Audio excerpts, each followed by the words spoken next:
Welcome to Sravani's media.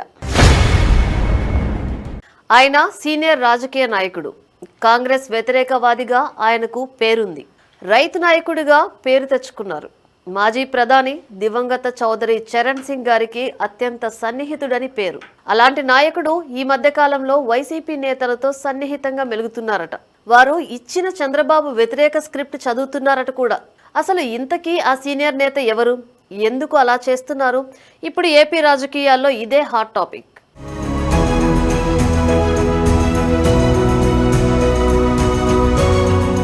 ఇక అసలు విషయానికి వస్తే 2 దఫాలుగా ఎంపీగా ఓడిపోయిన వడ్డే శోభనాధీశ్వరరావు ఎమ్మెల్యేగా పోటీ చేసే అవకాశం ఇచ్చి గెలిచిన తర్వాత 5 ఏళ్లు మంత్రి పదవి ఇచ్చారు చంద్రబాబు నాయుడు. అలాంటి చంద్రబాబు పట్ల కృతజ్ఞత చూపించాల్సిన వడ్డే ఇప్పుడు 80 ఏళ్ల వయసులో పరోక్షంగా వైసీపీకి మేలు చేసే విధంగా కూటమి ప్రభుత్వంపై విమర్శలు ఆరోపణలు చేస్తూ సునకానందం పొందుతున్నారన్న విమర్శలు వస్తున్నాయి.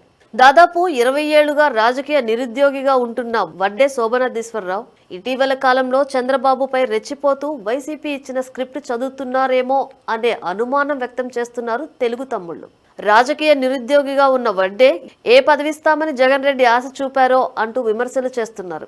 అందుకే ఇష్టారాజ్యంగా సోషల్ మీడియాలో నోటికొచ్చినట్లు మాట్లాడుతున్నారని ఆగ్రహం వ్యక్తం చేస్తున్నారు.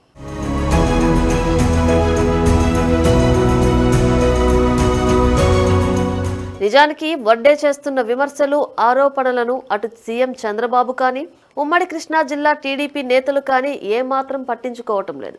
ఈ వయసులో ఏదేదో అంటూ ఉంటారు. ఆయన గురించి మాట్లాడటం టైం వేస్ట్ అని అనుకుంటున్నారు కూడా. కాంగ్రెస్ వ్యతిరేకిగా రాజకీయాల్లోకి వచ్చి 1978లో ఎమ్మెల్యేగా విజయం సాధించారు. 1983లో దివంగత ఎన్టీఆర్ పై విమర్శలు చేసి ఎన్నికల్లో ఘోరంగా ఓడిపోయారు. ఆ తర్వాత టీడీపీలో చేరారు. 1984లో విజయవాడ టీడీపీ ఎంపీగా పోటీ చేసి విజయం సాధించారు. మళ్లీ 1991లో జరిగిన మధ్యంతర లోక్సభ ఎన్నికల్లో ఎంపీగా విజయం సాధించిన 1996, 1998 ఎన్నికల్లో ఓడిపోయారు. వరుసగా 2 సార్లు ఓడిన వడ్డేకు 1999లో ఎమ్మెల్యేగా అవకాశం ఇచ్చారు చంద్రబాబు.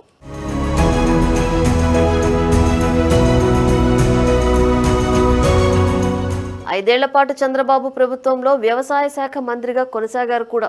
వడ్డే రాజకీయ సీనియారిటీకి చంద్రబాబు విలువ ఇచ్చారనేది తెలుగు తమ్ముళ్ల మాట. అయినా చేసిన మేలు మరిచి వైసీపీ నేతలు ఇస్తున్న స్క్రిప్ట్ చదువుతున్నారని, వడ్డే దూకుడుకు బ్రేకులు వేయకపోతే ఆయన మరింత రెచ్చిపోతారని టీడీపీ నాయకులు భావిస్తున్నారు. వడ్డే వ్యాఖ్యలకు ధీటుగా జవాబిచ్చేందుకు సిద్ధం అవుతున్నట్లు తెలుస్తోంది.